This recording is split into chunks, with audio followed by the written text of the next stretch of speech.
Welcome back to The Future in Mind, Season 3. I'm Izzy, your Gen Z insider, and this season is all about uncovering your superpowers for purpose, joy, and growth.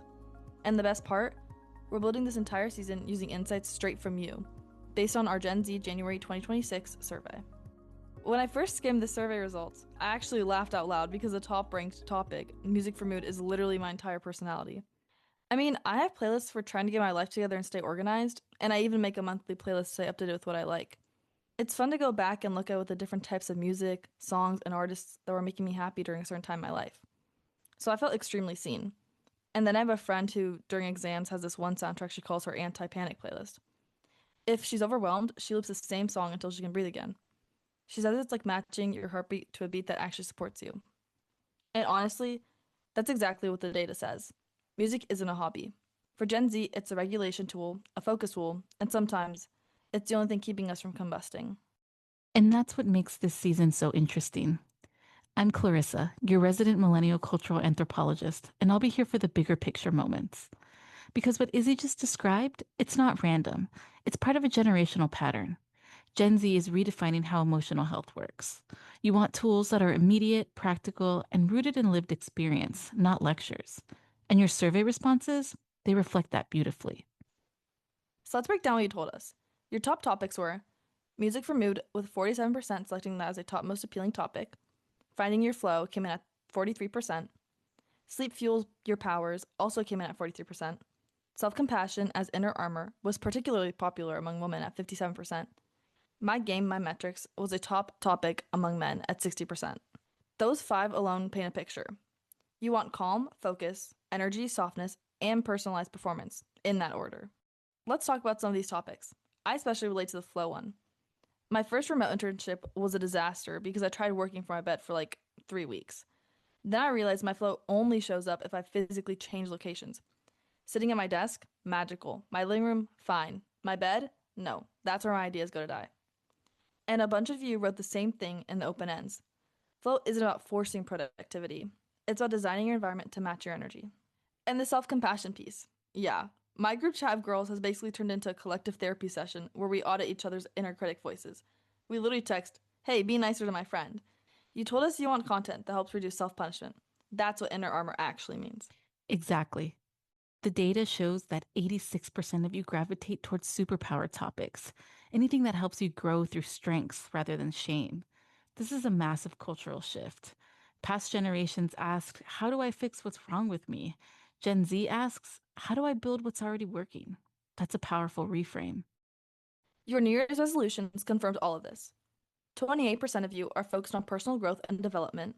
25% of you have health and fitness related resolutions. 15% of you have resolutions related to relationships and family. And 13% of you have mental health focused resolutions. Not be perfect, not fix everything, just grow in a sustainable way. I started thinking of my own friends' New Year's resolutions. When I asked one of them, she said, stop fighting myself. And that line basically defined this season. She didn't want to upgrade herself, she wanted to collaborate with herself. That's a very Gen Z mindset. Less hustle culture, more harmony culture. Okay, here's everything we've got coming for you this season, all rooted in your survey responses and real Gen Z life. Episode 2, What's Your Superpower? Naming and Owning It, featuring Tanya Misad, EVP of Insights and Strategy at Sony Entertainment. Tanya will help us identify strengths we overlook because they feel too normal and use them as our unique superpowers. I'm really excited about this upcoming conversation with her. For me personally, I used to think noticing microemotions in people was overthinking, but I'm starting to think it is my creative superpower. But we'll see what other superpowers I discover this season.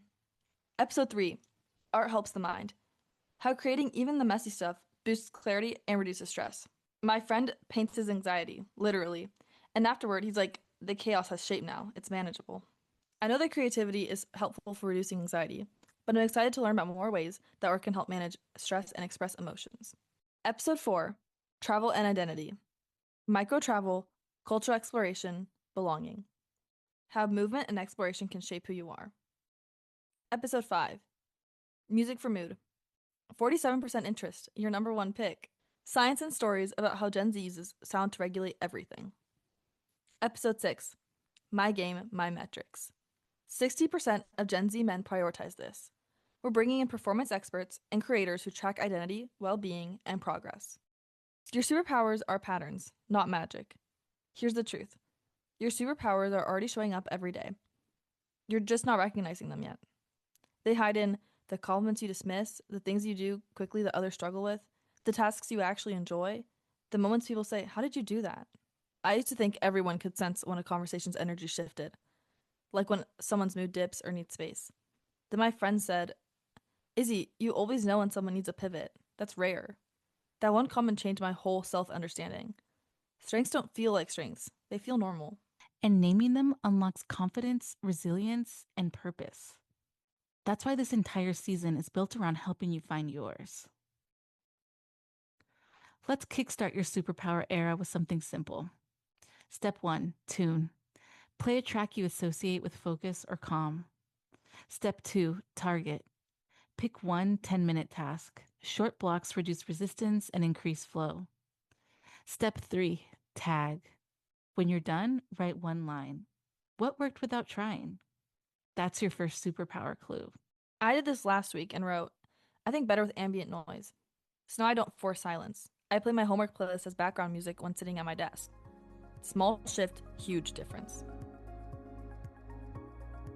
This season invites you to see yourself through strength, not struggle, through possibility, not pressure. Hit follow so you don't miss episode 2. What's your superpower? Naming and owning it with Tanya Masad. And if today sparks something in you, leave a rating. It helps more people find their superpowers too. And for all the brand builders, creators, and strategists listening, everything you heard today points to one truth.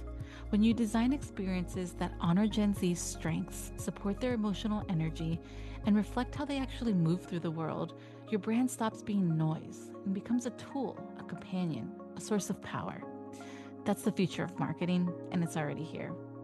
Thank you for joining us. This is the future in mind. And your superpower era starts right now.